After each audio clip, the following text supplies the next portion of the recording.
that the Trump administration is more concerned about arresting people speaking out against genocide.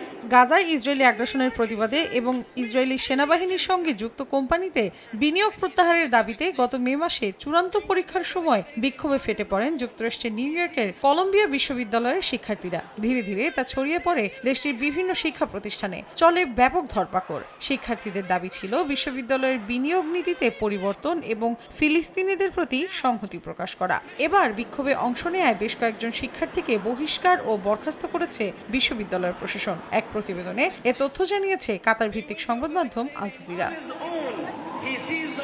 প্রতিবেদনে বলা হয় প্রায় ৮০ জন শিক্ষার্থীকে বহিষ্কার অথবা ৩ বছরের জন্য বরখাস্ত করা হয়েছে। কারো কারো বিরুদ্ধে ডিগ্রি প্রত্যাহারও করা হয়েছে বলে জানিয়েছে বিশ্ববিদ্যালয়ের বিচারিক বোর্ড। বিশ্ববিদ্যালয় কর্তৃপক্ষের দাবি, রিডিং পিরিয়ডে বিশৃঙ্খলা সৃষ্টি করায় এই কঠোর শাস্তির সিদ্ধান্ত নেওয়া হয়েছে।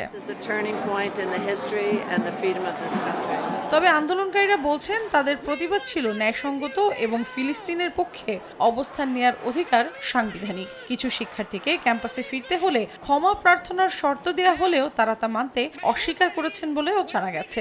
আন্দোলনকারীরা বলছেন ফিলিস্তিনের পক্ষে কণ্ঠরোধ করতেই এই শাস্তির ব্যবস্থা করা হয়েছে।